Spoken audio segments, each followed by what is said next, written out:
오늘 아침 일라디오. 안녕하십니까. 오늘 아침 일라디오 아나운서 오승원입니다. 요즘 반려동물 인구가 1,500만 명을 육박하고 있는데요. 그러면서 반려동물과 함께 떠나는 여행이 새로운 트렌드로 떠오르고 있습니다.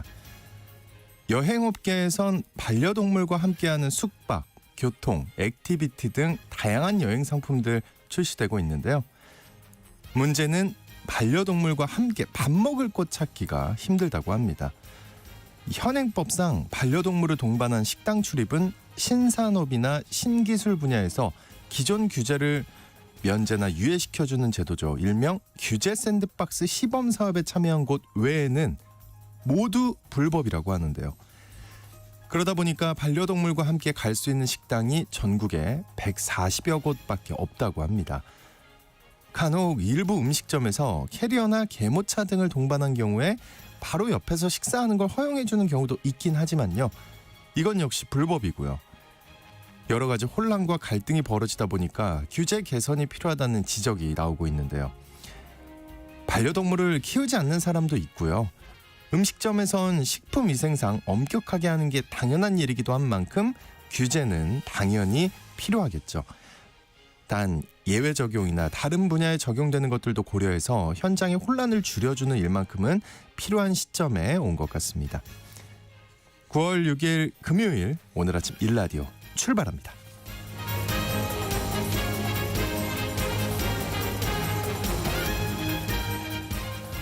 그렇죠. 사람에 따라서 강아지도 무서울 수 있습니다. 네, 우리가 이런 것까지 고려를 많이 해야겠죠.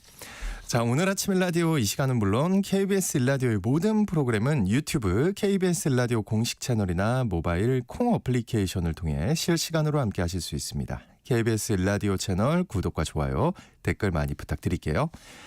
자, 오늘 팩트연구소 시간에는요. 최근 응급의료 관련된 정보들 팩트체크 해보겠습니다. 이어서 언젠가 내 집 시간인데요. 이달 들어 강화된 대출 규제 적용에 대해 알아보겠습니다.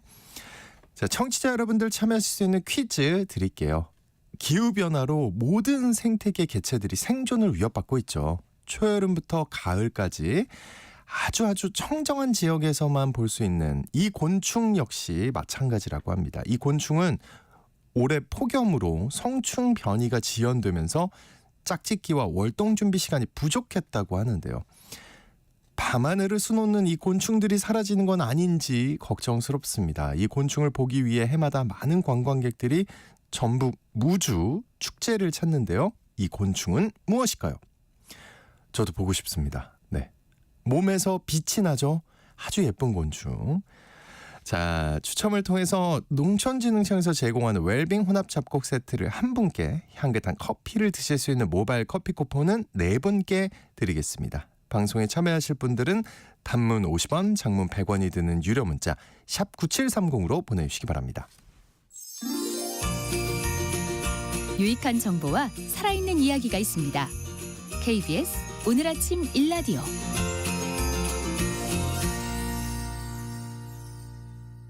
이 정보가 사실인지 혼란스러운 내용을 바로잡아보는 팩트연구소 시간입니다. 오늘은 응급대란 사태와 관련한 뉴스, 정보들에 대해 팩트체크 해보겠습니다. 팩트체커 선정수님과 함께합니다. 안녕하십니까?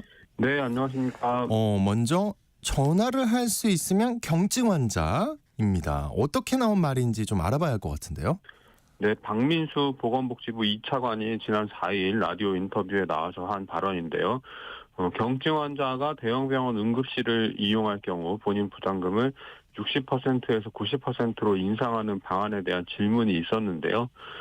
진행자가 당장 아픈 상황에서 내가 경증인지 중증인지 환자나 보호자가 어떻게 판단할 수 있냐, 이런 취지로 질문을 했는데 박 차관은 이렇게 답변했습니다. 본인이 전화를 해서 알아볼 수 있는 상황이라고 하는 것 자체가 사실은 경증이라고 이해를 하시면 된다, 이렇게 답변했고요. 그리고 중증이라는 건 거의 의식이 불명이거나 본인이 스스로 뭘 할 수 없는 마비 상태에 있거나 이런 경우들이 대다수이고, 그렇지 않은 경우 보통 열이 많이 나거나 배가 갑자기 아프거나 이런 것들이 경증에 해당되는 거고 어디가 찢어져서 피가 많이 난다 이런 것도 사실은 경증에 해당되는 거다 이렇게 말하기도 했습니다. 팩트 체크 해보죠. 이 스스로 전화해서 알아볼 수 있는 상황이면 경증 환자다. 이거 사실입니까? 사실이 아닙니다. 네. 박 차관 발언 관련해서 의료계에 굉장한 반발이 있었는데요. 대한의사협회는 당일 오후 보도자료를 통해서 응급실을 찾은 환자들이 처음에는 경증으로 진단받았다가 추가 검사가 진행되면서 중증으로 밝혀지는 경우가 적지 않고 그 반대도 마찬가지 이렇게 얘기했습니다. 네. 그리고 의사들도 경중증 구분이 어려워서 수많은 임상 경험과 공부를 통해 판별하는데 전화를 할 수 있다는 것이 경증이면 의사들은 위험 신호는 왜 공부한 것인가 이렇게 지적을 했습니다. 그리고 이런 말을 공식적으로 하는 사람이 우리나라 보건의료정책과 제도를 수립하고 운영하는 정책 실무 책임자라는 것이 믿을 수 없다. 이런 인식 수준의 차관이 대통령에게 잘못된 보고를 하니 대통령이 현 상황을 원활하다며 태평하게 보는 게 이상하지 않은 것이다. 이렇게 비판을 했습니다. 반발이 커지자 박 차관은 브리핑 질의응답을 통해서 해명을 했는데요. 기저질환이 있거나 고위험 상태인 상태에서 증상이 악화되면 중증일 수가 있다. 그래서 의식이 있다. 그래서 다 경증이다. 이런 건 아니고 네. 일반화해서 말씀드렸던 것이고 개인이 판단하기 어렵습니다. 이렇게 정정을 했습니다. 일단 박 차관 스스로 문제 발언을 철회했다는 걸 분명히 밝혀두고요. 아무리 의사 출신이 아니지만 기본적인 걸 모르는 것도 문제고요. 모르면 모른다고 이야기하고 양해를 구해야 할 것을 알지도 못하는 상태로 이야기를 해서 혼선을 빚은 건 더 큰 문제라고 봅니다. 네, 맞습니다. 자, 그럼 응급실에서요. 경증과 중증을 나누는 기준 혹시 있나요? 어떤 건가요? 밤에 아파 보신 분들 아마 아실 텐데요. 나는 참다 더 못 참겠어서 밤에 병원 응급실에 갔단 말이죠. 네. 내가 판단하기에는 굉장히 중증이기 때문에 응급실에 가는 겁니다. 그런데 의사가 판단하기에는 이 환자는 응급 환자에 해당되지 않는다. 이렇게 판단을 하면 진료 순위가 뒤로 밀리게 됩니다. 응급실에서는 KTAS라고 부르는 한국형 응급 환자 분류 도구를 이용해서 환자의 위급도를 판별하는데요. 가장 위중한 1단계부터 비응급에 해당하는 5단계까지로 나눕니다. 1단계는 심장마비, 무호흡, 음주와 관련되지 않은 무의식, 2단계는 심근경색, 뇌졸중, 뇌경색, 3단계는 호흡곤란, 출현을 동반하는 설사, 4단계는 38도 이상의 발열을 동반한 장염, 복통을 동반한 요로감염, 5단계는 감기, 장염, 설사, 열상 등의 상처, 이런 것들이 대표적인 증상으로 꼽을 수 있습니다. 응급실에서는 이 KTAS를 기준으로 위급도를 판단해서 위급한 환자를 먼저 진료하게 되는데요. 스스로 전화를 해서 찾아왔냐, 이거는 위급도 분류의 기준에 들어있지는 않습니다. 네. 가뜩이나 응급실에 의사가 부족한 상황에서 경증 환자가 응급실로 많이 몰려들면 응급의료 역량이 더 많이 소진될 우려가 큰 건 사실인데요. 정부는 이 KTAS 기준 4등급과 5등급에 해당하는 환자가 응급실을 이용할 경우에 본인 부담금을 60%에서 90%로 높이는 방안을 시행할 방침입니다. 네. 그리고 법으로 정해져 있는 응급 환자의 정의가 있다면서요. 어떤 건가요? 네, 응급의료법이 정하는 응급 환자의 정의가 있는데요. 법에는 이렇게 되어 있습니다. 응급 환자란 질병, 분만, 각종 사고 및 재해로 인한 부상이나 그 밖의 위급한 상태로 인해 즉시 필요한 응급처치를 받지 않으면 생명을 보존할 수 없거나 심신에 중대한 위해가 발생할 가능성이 있는 환자 또는 이에 준하는 사람으로서 보건복지부령으로 정하는 사람을 말한다. 이렇게 돼 있습니다. 그리고 이 보건복지부령에는 여러 가지 응급 증상을 나열하고 있는데요. 이렇게 돼 있습니다. 응급 증상은 급성 의식장애, 급성 신경학적 이상, 그리고 구토, 의식장애 등의 증상이 있는 머리 손상 이런 것들을 포함하는 신경학적 응급 증상이 있고요. 네. 그리고 심폐소생술이 필요한 증상, 급성 호흡곤란, 심장질환으로 인한 급성 흉통, 심계항진, 박동 이상 및 쇼크 이런 심혈관계 응급 증상 이게 또 포함되고요. 그리고 심한 탈수, 약물, 알코올 또는 기타 물질의 과다 복용이나 중독, 급성 대사장애 이런 중독 및 대사장애가 포함이 되고요. 그리고 개복수를 요하는 급성 복증, 배가 아픈 거예요. 급성 복막염이나 장폐색증, 급성 췌장염 등 중한 경우에 한한다. 이렇게 돼 있고 광범위한 화상, 외부 신체 표면적의 18% 이상을 차지하는 경우에 해당되고요. 그리고 관통상, 뭔가 이렇게 뚫고 지나갔을 때, 그리고 네. 개방성, 다발성 골절 또는 대퇴부 척추의 골절, 사지를 절단할 우려가 있는 혈관 손상, 전신 마취하에 응급수술을 요하는 증상, 다발성 외상 이런 것들이 포함되는 외과적 응급 증상이 있습니다. 그리고 이 밖에 지혈이 안 되는 출혈, 화학물질에 의한 눈 손상 등 안과적 응급 증상, 알러지, 소화 경련성 장애, 자신 또는 다른 사람을 해할 우려가 있는 정신장애 등이 포함됩니다. 그러니까 이것도 역시 뭐 전화를 스스로 할 수 있는지 아닌지와는 상관이 없는 거죠. 네, 지금 말한 것들이 다 그런 것 같은데, 네. 응급의료가 지금 붕괴 수준이라는 비판이 많이 나오고 있습니다. 이 받아주는 응급실이 없어서 환자가 목숨을 잃었다 이런 보도들이 이어지고 있는데요. 근데 이렇게 생각하시는 분들, 궁금하신 분들 있을 것 같아요. 왜 응급실에서 환자를 안 받아주는 건가? 네. 의사가 없는 게 가장 큰 이유고요. 응급실에서는 안 받는 게 아니라 못 받는 거다 이렇게 항변을 할 겁니다. 네. 뭐 아시다시피 의료 정원 확대 정책에 반발한 전공의들이 집단 사직을 한 지가 굉장히 오래됐잖아요. 6개월이 넘었고요. 벌써요. 그리고 네. 응급실에서도 많은 의료 인력이 빠져나가면서 환자를 돌볼 여건이 점점 악화되고 있는 겁니다. 원래 응급실 근무조 의사는 전문의 뭐 한두 명을 포함해서 의사 5명 내지 6명으로 짜여져 있는데요. 전공의 집단 사직 이후에 이 숫자가 의사 숫자가 2명 정도 뭐 내지는 뭐 1명이서 의사 1명이 응급실을 책임지는 상황이 굉장히 많아졌다고 합니다. 이 응급의학 전문의 한 사람이 12시간 동안 혼자서 응급실에 밀려드는 환자를 도맡아서 진료를 해야 하는 겁니다. 응급실을 담당하는 의사도 줄었지만 배후 진료 인력이 없는 것도 문제로 꼽히는데요. 수술이 필요한 응급 환자가 응급실에 들어오면 응급실에서 응급처치와 진단을 내리고 추가 처치가 필요한 담당과로 연결을 하게 되는데요. 지난 2일 부산 공사 현장에서 70대 노동자 A씨가 2층에서 떨어지는 사고가 있었습니다. 119 구조대가 출동해서 10분 동안 인근 병원 응급실에 문의를 했지만 이송이 거절이 됐고요. 한 병원과 연결이 돼서 신고 접수 1시간 12분 만에 응급실에 도착을 했는데 척추 골절 진단을 받았어요. 네. 근데 그 병원에서 수술을 집도할 의료진이 없어서 수술이 가능한 다른 병원을 알아보는 도중에 이 환자 A씨가 숨을 거뒀다고 합니다. 아유, 네. 고인의 명복을 빌겠습니다. 조금 있으면 추석이 다가오는데요. 일반 병원들이 휴무에 들어가는 연휴 기간 동안에 혹시 아프면 어떻게 해야 하나 걱정하시는 분들이 많아요. 이런 말이 있습니다. 아프면 안 된다. 네. 네, 저도 아프면 안 된다 이 말을 굉장히 오랫동안 네. 가슴에 품고 살고 있는데 네. 일단 아프지 않게 잘 관리하시는 게 좋을 것 같고요. 예. 그리고 만성 질환이 있으신 분이라든지 연휴 들어가기 전에 뭐 조금 아픈 징조가 보인다, 뭐 전조 현상이 있다 예. 이런 분들은 동네 의원이 휴진에 들어가기 전에 진료를 받고 처방을 미리 받아두는 것이 좋을 것 같습니다. 그리고 연휴 기간 중에 몸이 아파서 병원에 가야 할 일이 있다면 인터넷 검색창에 명절, 연휴, 병원 이렇게 검색을 하시면 제일 위쪽에 응급의료 포털에 명절, 연휴, 병의원, 약국, 비상진료 검색 이런 페이지가 나옵니다.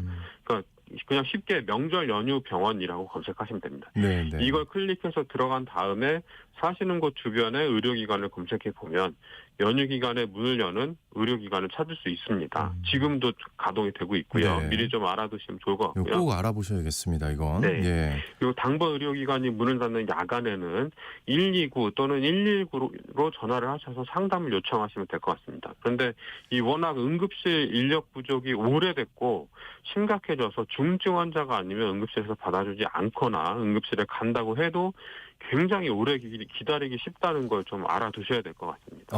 정말 얘기만 들어도 답답한 상황인데 이에 대해서 정부 대책 어떻습니까? 정부는 오늘 11일부터 25일까지 2주 동안을 추석 명절 비상응급 대응 주간으로 지정을 했습니다. 그리고 또 각 지자체장을 반장으로 한 비상의료 관리 상황반을 설치하고 전국 응급 의료기관 409곳에 1대1 전담 책임관을 지정해 특이사항에 즉각 대응한다. 이런 계획을 발표했는데요. 그런데 응급의료 현장은 문만 열어두면 더 위험하다. 복지부가 집중적으로 관리하지 않았으면 좋겠다. 이렇게 이야기를 합니다. 무슨 말입니까? 네. 응급실을 열어두는 것만으로는 무의미하다. 이런 주장인데요. 그러니까 아픈 환자가 응급실에 들어왔으면 최종 진료까지 이어져야지. 예. 이게 필수 의료 분야의 배후 진료가 원활하지 않고서는 이 응급실 운영이 의미가 없다는 뜻입니다. 그러니까 응급의사들이 환자를 받아도 이 환자를 최종적으로 이 병원에서 치료를 할 수가 없으면 응급실에서 받아봤자 할 수 있는 치료가 없기 때문에 네네. 생명을 구할 수 없는 상황에 닥칠 수도 있다. 이런 뜻이기도 하죠. 정부는 오는 9일까지 군의관과 공중보건의사 250명을 응급의료 현장에 투입할 계획입니다. 이분들을 보내서 응급의료 공백을 줄이겠다는 취지인데요. 현장에서는 부정적인 반응이 나오고 있습니다. 250명 가운데 응급의학과 전문의는 8명밖에 되지 않아서 네. 실제로 응급실을 운영하는 데 큰 도움이 되지 않는다고 하고요. 이대 목동병원 등 일부 병원들은 파견된 군의관이 응급실 근무에 적합하지 않다고 판단해서 돌려보내는 사례 이런 것들도 발생을 하고 있습니다. 구급차를 타고 받아주는 응급실을 찾지 못해서 헤매다가 응급 환자가 목숨을 잃는 사례가 계속 보도가 되고 현장 의료진들도 한계 상황을 이미 넘었다는 이야기가 굉장히 오래전부터 많이 나오고 있었거든요. 얼마 전에 대통령도 응급실 현장 방문을 했지만 현재 대한민국의 응급의료가 잘 돌아가는 게 아니라는 것, 그리고 시급한 대책이 필요하다는 것은 분명해 보입니다. 맞습니다. 원활하지 않습니다. 예.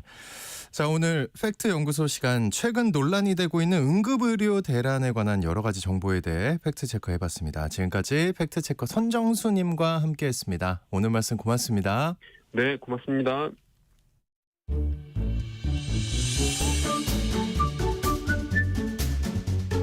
아침을 여는 기분 좋은 습관. KBS 오늘 아침 일라디오.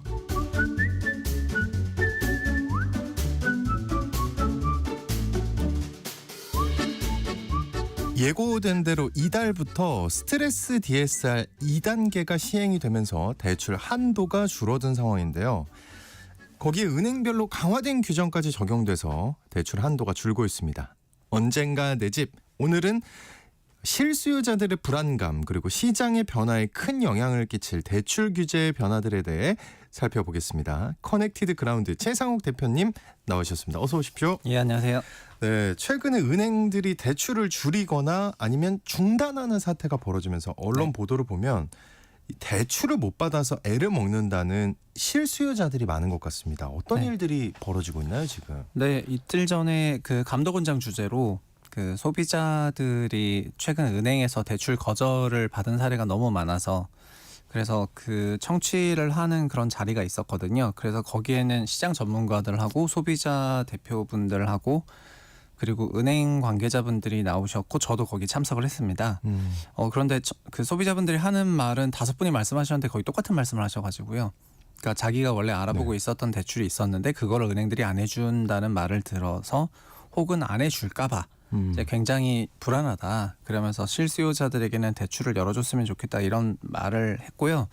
그래서 감독원장도 그 자리에서는 실수요자 대상으로는 대출을 제한할 필요가 없다고 얘기를 하면서 은행들에게 어느 정도 다시 한 번 더 가이던스를 좀 내린 것 같더라고요. 근데 감독원장이라고 하면 누굴 말하는 겁니까? 금융감독원장. 네. 예. 이복현 예, 금융감독원장입니다. 네. 네, 이런 일이 나왔던 배경이 원래는 그냥 9월 1일부터 스트레스 DSR 2단계를 시행을 할 거였기 때문에 대출과 관련해서는 큰 무리는 없었던 게 일반적인 거였습니다. 그러니까 스트레스 DSR은 예고가 됐고 예고대로 갔으니까 사실 크게 혼란을 경험할 일은 아니었는데요. 심지어 미뤄진 거였잖아요. 네, 그렇죠? 그런데 문제는 8월 21일에 금융위가 대출과 관련한 정책을 발표를 하는데 거기를 보면은 원래 종전에 있었던 스트레스 DSR 2단계를 9월부터 시행한다는 내용 외에도 지금 DSR에 포함되고 있지 않은 다른 대출들도 일단은 DSR을 적용을 했을 때 얼마 정도인지를 은행 자체적으로 조사를 하고 있어봐라 하고 그 지침을 내리게 됩니다. 8월 21일 그 정책을 통해 가지고요. 그리고 8월 23일부터 금융감독원장이 지금 대출 추세가 너무 급격하게 늘어나고 있는 것 같고 그러면서 이제 8월 25일에 그 KBS 언론이랑 인터뷰를 하게 되는데 은행들의 대출 행태에 좀 더 과감한 발언을 해야 되겠다고 얘기를 하면서 네. 이제 은행 대출 증가세에 좀 제동을 거는 그런 행보를 보이게 되거든요. 그랬더니 은행들이 8월 21일 대출 정책 발표 이후에 8월 23일, 24일 그리고 25일 인터뷰 이후에 8월 26일부터 각각 갑자기 나서서 처음에 우리은행이 신한은행이 시작을 했고 그다음 우리은행이 시작을 했고 이러면서 원래 계획에 없었던 우리는 1주택자한테는 앞으로 모든 전세 대출은 아예 하지 않겠다. 그리고 이런 각 은행마다 개별적인 대출 프로그램을 발표를 해버리거든요. 그러면서 8월 말이 되니까 이제는 급기야는 단기적으로는 아예 전세 대출 문을 닫겠다. 이런 식으로 은행 자율적인 대출 규제가 너무 다르게 나타나다 보니까 소비자들은 그러면은 이 내가 받으려는 대출이 이 은행은 지금 되는 건지 안 되는 건지 굉장히 헷갈린 상황이 벌어지기 시작을 했고요. 그게 한 3, 4일 가다 보니까 민원이 폭주해가지고 이제 이틀 전에 있었던 그 9월 초 행사가 열리게 된 거거든요.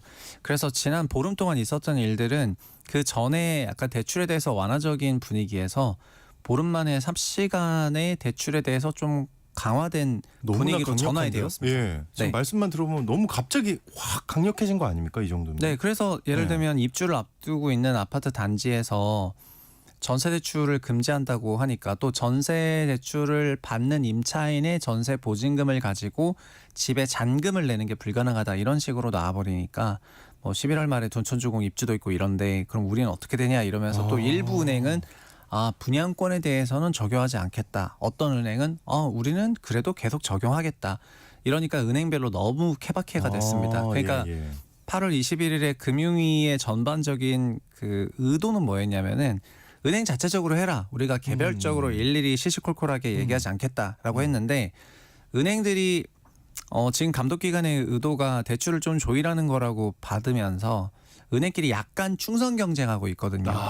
과하게 그러고. 네, 그러니까는 어떤 은행은 막 우린 여기까지도 다 안 할 겁니다. 뭐 여기까지도 안 할 겁니다. 이래가지고 웃으면 안 되는데. 예. 그래서 소비자들은 갑작스럽게 굉장히 당황해가지고 원래 받으려다 하는 대출 못 받고 이게 지금 한 보름간 많이 일어나고 있습니다. 야, 그러니까 이제 부동산이 오르는 게 네. 대출이 많아서다. 대출 줄여라 했는데 막 줄이다 보니까 너무 줄이는데? 네, 정확한 분위기는 뭐냐면요. 네. 부동산이 너무 급격하게 오르고 보니까 가계대출이 튀거든요. 네. 그리고 아직 8월 가계대출 동향이 발표는 안 됐지만 7월 매매 거래량이 8,500건을 넘어갔으니까 서울 기준으로요. 그러면은 매매 거래량이 한 달 레깅해서 가계대출이 발표가 되는데 아마 8월 가계대출은 거의 10조 가까운 금액일 것 같고요. 그리고 평소에는 한 4, 5조 빌렸는데 10조 빌렸다고 하면은 평소 대비 2배 나왔다고 해서 그쵸. 거의 모든 언론이 대서특필을 할 것 같거든요. 가계대출 데이터는 거의 오늘 나올 것 같고요. 근데 보면은 그거에 따라서 감독기관에서는 대출을 줄여야 되겠다는 생각을 하는데 이게 또 창구 지도나 구두 개입으로 받아들이니까 은행 자율에 맡겨 거거든요. 근데 은행 자율에 맡겼더니 이렇게 충성 경쟁하면서 더 복잡해진 거고요. 그래서 지금 차라리 구체적인 가이드라인이 더 필요한 순간이 아닌가 이런 생각이 많이 들고 있습니다. 그 은행들이 대출 줄이고 중단한 거는 이제 금융당국에서 관리를 하라고 하니까 이제 그렇게 한 건데, 근데 금융당국이 은행에 바란 건 대출 중단까지는 아니라고 막 이렇게 한다면서요? 네, 그러니까 8일 대책의 코어는 뭐냐면은 지금 가계대출 증가세가 높은데 전체적인 매크로 상황은 이렇거든요. 미국이 9월에 기준금리 인하가 유력시 되는 상황이고 한국은행도 10월에는 기준금리 인하를 검토해야 되는 그런 상황인데 지난달 발언에 들어보시면 아시겠지만 부동산이 너무 과열이다 보니까 기준금리 인하가 부동산 과열에 다시 한번 악영향을 줄까, 다시 재과열을 시킬까 하는 데서 정책 부담이 높아진 상태이거든요. 그렇기 때문에 금융감독 당국에서도 금융위를 포함해가지고 감독기관에서도 부동산의 단기적인 과열을 조금 잠재우는 것이 한은의 매크로 판단에 도움이 된다는 생각하에 서로 정책 공조가 이루어지고 있는 것 같습니다. 네. 이런 상황에서 이제 가계대출에 대한 급증세를 조금 막아야 되겠다고 생각해서 8.1 대책 나오고 8.25 구두 개입이 나오고 이렇게 돌아선 것 같고요. 그런데 실제로 가계대출 증가세가 매크로적인 부분에서 그리고 주택 가격에 너무나 상관성이 너무 높다 보니까 그래서 아마도 어떤 방식으로 됐든 결국 코어는 은행마다 차이는 있지만 큰 라인은 결국 가계대출 증가세 좀 안정화시키라는 거지 않습니까? 네네네. 그래서 8일에서도 그냥 아직은 아니지만 DSR 전세대출을 포함해가지고 중도금 대출, 그 다음에 이주비 대출 이런 형태의 대출들 DSR 미포함되는 거, 그리고 정책 모기지가 작년과 올해 부동산 시장 과열의 큰 원인 중에 하나인데 그런 정책 금융까지도 일단 DSR에 한번 다 넣어가지고 금융위에다가 앞으로 주기적으로 보고를 해라. 네. 그렇게 하게 되면은 그 테이블을 보면은 DSR 포함된 거를 했을 때 DSR이 현재 몇 %인지, 그리고 DSR 미포함인 대출까지 다 한번 넣어봤을 때 실제 몇 %인지가 바로 직관적으로 보이게 되어 있거든요. 그러면 그걸 보고 나서는 금융기관에서는 모 은행은 전반적으로 봤을 때 40대 차주들의 연소득 얼마의 40대 차주들의 현재 DSR은 몇 %인데 정책 모기지나 이런 거를 다 포함하게 되면은 DSR이 좀 넘어가게 되니까 은행 자체적으로 관리 감독하세요. 이렇게 하게 되면은 은행들이 자율적으로 규제 관리하게 되고 이게 사실상 규제나 마찬가지가 되거든요. 네. 그래서 그거를 위한 포석을 깔아놓은 거고 그거를 은행들이 좀 쿵닥쿵닥 거리면서 대응을 하다 보니까 이런 사단이 좀 난 것 같고요. 그러나 방향성은 그런 방향으로 가는 겁니다. 그렇군요. 그러면은 당국 이제 국가에서 은행들한테 자체적으로 DSR 관리를 하라고 하는 게 네. 정확히 어떤 의미인지, 그러니까 지금까지 적용되어 온 DSR에서 뭐가 달라진 건가요? 네, 그러니까 현재 DSR은 22년 1월부터 도입이 되었고요. 소득에 대비 일정 금액만큼 대출을 받으라는 차주별 상환 재량에 맞는 그런 대출 프로그램이거든요. 근데 여기에 미포함되는 대출들이 있습니다. DSR 3단계가 22년 7월부터 도입돼서 진행이 되고 있는데 전체 대출의 약 80%는 DSR에 포함이 되고 있는데요. 네. 가계대출 20%는 미포함되고 있고 거기에 가장 큰 것 중에 하나가 전세 대출입니다. 그리고 두 번째는 조합에서 제공해주는 이주비 대출하고요. 그다음에 집단 대출이 DSR에 미포함이 되고 있습니다. 그리고 가장 큰 거는 23년부터 시행을 했던 정책 모기지 특례 보금자리론하고 올해 현재 진행을 하고 있는 특례 신생아론, 이제 특례 디딤돌과 특례 버팀목과 같은 이런 정책 금융이 DSR이 미포함이 되고 있습니다. 그래서 22년에는 정책 모기지가 없었기 때문에 사실상 전세 대출 빼고는 다 DSR 포함이 되었었는데 23년부터는 정책 모기지가 DSR을 완전히 벗겨버렸고요. 우회했고 네네. 올해도 신생아론이 우회하고 있기 때문에 DSR에 적용받지 않는 대출들이 꽤 많아지고 있습니다. 그러네요. 예. 네, 그리고 특례 보금자리론만 해도 작년에 벌써 40조 나갔어요. 한 해만에. 우리 가계 대출이 원래 연간 한 60조 원 정도 증가할 거라고 생각이 되는 시장인데 정책 모기지로만 작년 40조 풀었고 하다 보니까 영향력이 적은 건 아니거든요. 그러니까 금융감독에서는 이제 요즘에 정책 금융이 주택 가격 강세이 갑자기 원인이 되고 있다. 이런 비판을 좀 많이 받고 있고 그래서 그동안 DSR 미포함됐던 것들도 일단 다 모니터링을 한번 해보자. 이러면서 은행들에게 일단 그런 데이터들을 요구를 하기 시작한 거고요. 네네. 요구를 하니까 은행들은 그냥 우리가 먼저 그냥 얘기를 하는 게 낫겠다, 아니면 요구한다는 것 자체가 좀 관리하라는 거죠? 이러면서 신경 쓰이죠. 네, 그러면서 이제 그럼 우린 전세 대출 아예 안 해버리겠습니다. 그러니까 전세 대출도 DSR 넣었을 때 데이터를 좀 보고 싶다 이런 건데 우리는 그냥 전세 안 하기로 했습니다. 이러면서 전세 대출 막아버리고 이런 게 요즘 나오는 이제 행태입니다. 은행들이 그렇게 한다는 거죠 지금. 네, 맞죠. 예. 네. 아 이게 만약에요. 그러니까 DSR에 만약에 지금 이제 모니터링만 하라고 한 건데 네네. 다 막 포함을 시키고 이러면은 이거 굉장히 영향이 크지 않을까요? 당연하겠지만. 네, 전세 대출은 항상 약간 논란이 있는 대출이었는데 전세 대출을 받으시는 사람들이 전세 소비자를 위해서 소위 소비자 후생을 높이기 위한 대출이라고 많이들 알려져 있지만 2017년, 18년에 1년에 막 32조 원씩 전세 대출 증가할 때는 그 전세 대출을 받아서 그러니까 전세 계약을 업계약을 해서 전세 대출을 받아서 4억 전세로 5억 전세로 계약하고 신규 전세 계약금을 토대로 이제 80%까지 대출 받을 수 있으니까 4억 대출을 받을 수가 있죠. 이제 그렇게 업계약을 받아가지고 그 돈으로 1주택 갭 투자를 하거나 하는 패턴들이 17, 18년에 많이 나왔고 그게 네. 올해 다시 또 나오고 있거든요. 아 그래요. 예. 그래서 작년에는 전세 끼인 갭 매수가 별로 없었는데 올해는 보면은 전세 끼인 갭 매수가 크게 늘어나고 있고 그래서 이거를 받는 소비자들은 과거에도 어떻게 항변을 했냐면은 지금 전세 끼고 갭으로 미리 사놓고 나중에 들어가서 살 거다. 이제 그러니까 미리 산다 이렇게 항변을 했는데 과거에도 늘 드러난 사실이지만 사실은 주택시장이 강세장으로 가게 되면은 원래 내년에 주택을 구입을 알아보셨던 분이나 내후년쯤에 알아보셨던 분들이 올해 알아봐야 된다는 압박감을 느끼면서 당연하겠죠. 그 예. 시간을 땡기게 되는데 그러니까 원래 내년 내후년에 판단할 거를 올해 판단하게 되면서 수요가 단기간에 폭발하게 되고 그러면 또 네, 그러면서 주택 가격이 더 이제 상승을 하게 되는 메커니즘이 있거든요. 그런 게 올해 크게 발생을 하는 것 같고요. 그래서 그 수요를 결국 직접적으로 건드리는 거는 금융대책밖에 없다 보니까 공급은 어차피 지금 뭐 수백만 채 공급 계획을 내더라도 어차피 3년 후에 준공이 되거든요. 그리고 단기적으로는 올해 입주량을 바꿀 수 있는 수단과 메커니즘은 없고요. 그리고 88 대책을 포함해서 빌라 공급 프로그램이나 무제한 매입 프로그램이 있지만 지금 서울시에 있는 아파트 비중 50%인데 선호도는 거의 8, 90%에 이를 정도로 아파트 시장이 완전히 그 헤게모니를 장악했기 때문에 그래서 단기적으로는 금융 대책으로 좀 선회한 것 같고요.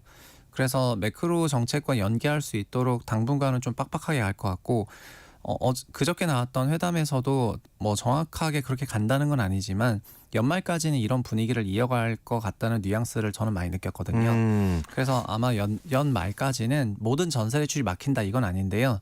은행마다 그래서 지금 혼란이 너무 높아지니까 최근을 보면은 5대 은행들이 어느 정도 그 가이드라인을 만드는 것 같습니다. 그래서 가이드라인 제 정비하고 나면은 어떤 대출은 되고 어떤 대출은 안 되고 이런 게 좀 명확해질 것 같고 이런 소동이 조금 지나고 나면은 그럼 가계대출 증가세가 조금 꺾이지 않을까 이렇게 보고 있습니다. 그 이미 전세 대출을 중단하는 은행까지 등장을 했잖아요. 그렇죠? 네네. 또 은행 자체적으로 총 DSR을 관리하라고 하는 거. 최 대표님은 사실상 이게 전세 대출을 손보기 위한 네.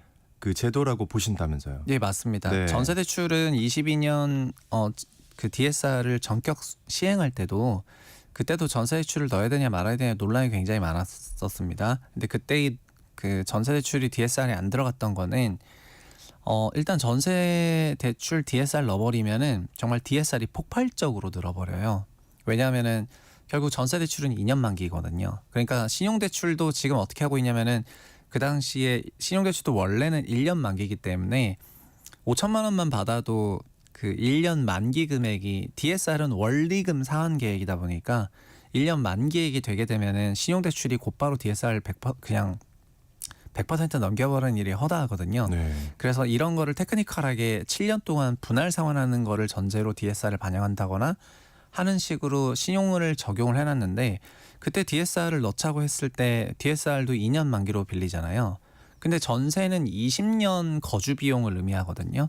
그러면은 전세 역시 20년 상환을 전제로 DSR을 넣으면은 얼마든지 들어갈 수가 있었는데 DSR을 그러니까 전세 대출을 DSR에 빼고 싶어 했었던 쪽에서의 주장은 이거 넣으면은 2년 만에 전세 대출 받은 몇 억이 그냥 올라가면 DSR 100% 넘어버리니까 DSR 넣었을 때는 제도가 제대로 돌아가지 않는다 이러면서 전세 대출을 또 빼자고 했고 그리고 전세 대출은 서민 대출이고 소비자 대출인데 후생을 낮출 필요가 없냐 이러면서 한켠으로 치워놨었거든요.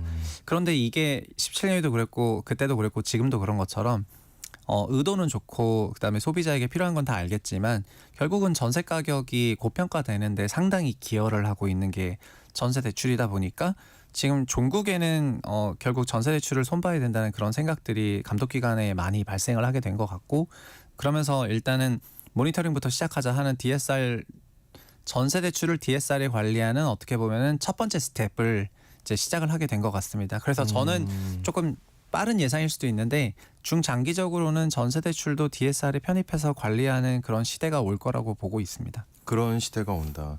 그러면요, 만약에 이제 지금의 전세 대출을 없애면요, 네.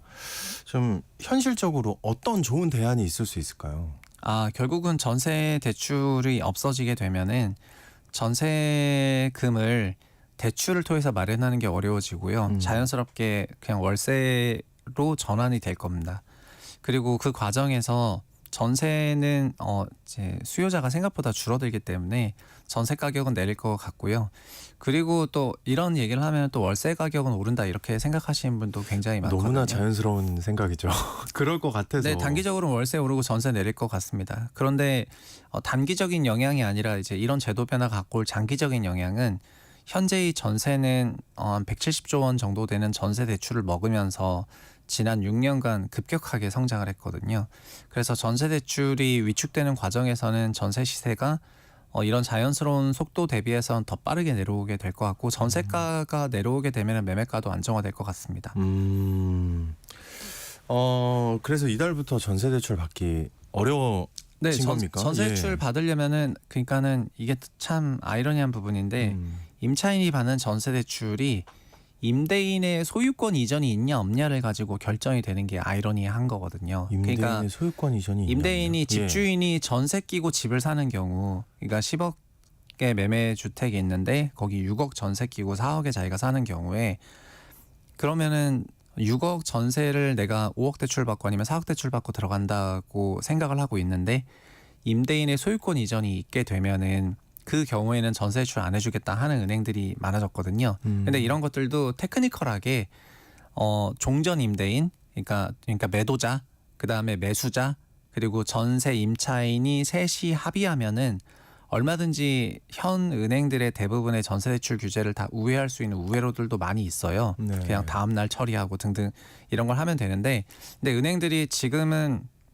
좀 빡빡하게 전세 대출에 대해서 나오고 있고, 그 다음에 이런 경우가 아니라 본인이 집이 있는데 저기에 이제 전세로 들어가려고 하는 경우에 그럼 유주택자들한테는 전세 대출 안 한다는 거는 또 어느 정도 합의가 되고 있거든요, 은행 간에는. 그럼 그 경우는 전세 대출 받기가 조금 어려워질 것 같고, 그래서 모든 경우에 전세가 되는 것이 아니라 주택 여부에 따라서 그리고 임대인의 소유권 이전 변동 유무에 따라서 전세 대출 받고 말고가 좀 결정되고 있을 거라 가지고요. 전세 대출 받기가 종전보다 확실히 까다로워질 것 같습니다. 네. 근데 실수요자들은 이제 피해 없도록 하겠다는데 네. 은행마다 방침도 다르고요. 이게 네. 가능한지 모르겠고요. 그 앞으로 이제 추가적인 대출 규제가 계속해서 더 나오는 건지도 좀 궁금하고요. 그거는 이제 케바케일 수밖에 없는데요. 그러니까 가계대출은 어쨌든 8월 가계대출 데이터는 9월에 폭발적인 가계대출 증가를 데이터로 보여줄 거고요. 그러면 아마도 9월 현재 지금 9월이지 않습니까? 네네. 9월은 정말 가계대출을 잡겠다는 그런 강력한 기조가 시장에 좀 많이 있을 것 같고요. 9월 데이터가 확연히 줄어든 게 발표되는 10월은 되어야 이거를 좀 완화할지 말지에 대해서 좀 논의가 있을 것 같거든요. 그래서 9월 한 달이 어떻게 보면은 대출을 받는데 가장 타이트한 달이 될 것 같습니다. 그래서 10월 둘째 주 금요일 돼서 9월 데이터가 좀 완화되는 게 좀 돌아야 이제 완화 기조로 돌아서지 않을까 해서 9월엔 좀 많은 소비자분들이 불편해할 것 같습니다. 9월 좀 불편할 수 있다. 네. 결과적으로 지금 시장이 과열돼 있는 거잖아요. 이게 네네. 좀 잡히게 될까요? 어떨까요? 네, 그것도 저는 시장이 어저께도 주간 가격동에 발표가 됐는데요. 8월에 가장 높았을 때는 서울이 주간 0.32%가 나왔거든요. 근데 이게 좀 내려서 0.2826 찍더니 어저께는 0.21이 나왔습니다. 물론 소점 첫째 자리 상승이기 때문에 상당한 과열세인데 다만 상승폭이 둔화되는 속도도 굉장히 빠르거든요. 3주 만에 0.1%포인트 내렸기 때문에요. 그래서 지금 대출을 못 먹고 자라게 되면은 매매 상승률도 상당히 조정받을 거라고 생각하고 연말까지는 이제 시장 안정이 있을 거라고 보고 있습니다. 다만 지난 3개월간 서울시가 너무 크게 올랐어가지고 지금 전체적으로는 사람들이 집을 좀 정리하고 좀 비싼 집으로 사야 되냐 이런 분위기가 서울에 좀 팽배한 것 같거든요. 네네. 그래서 그런 분위기 때문에 한두 달 레깅은 있어서 강세 분위기가 조금 이어질 것 같지만 그럼에도 불구하고 이제 유동성 공급을 못 받게 되면은 상승 탄력이 둔화되는 거는 어느 정도 예상이 된 일이어가지고요. 지금 무리하시기보다는 그래도 좀 더 네. 지켜보시면 어떨까 이런 말씀드리겠습니다. 네. 알겠습니다. 언젠가 내 집 오늘은 그 대출 규제가 어떻게 적용되고 또 시장 방향은 어떨지 살펴봤습니다. 커넥티드 그라운드의 최상욱 대표님과 함께했습니다. 오늘 말씀 고맙습니다. 예, 감사합니다. 네, 오늘 퀴즈의 정답은 반딧불이었습니다. 개똥벌레도 정답으로 인정합니다. 6105님 정답 보내주셨고요. 3405님도 출근 시간에 항상 잘 듣고 있다고. 아이고 화이팅입니다. 예, 9413님 반짝반짝 여름 밤하늘에 날아다니면 마음이 편해지죠. 5792님도 본지가 오래됐다고 창원에서 보내주셨습니다. 3개월 내 중복 당첨 여부 확인 후에 홈페이지에 당첨자 올려놓도록 하겠습니다. 늦더위가 계속된다고 합니다. 건강관리 잘 하시고요. 전 내일 다시 돌아오겠습니다. 지금까지 아나운서 오승원이었습니다. 고맙습니다.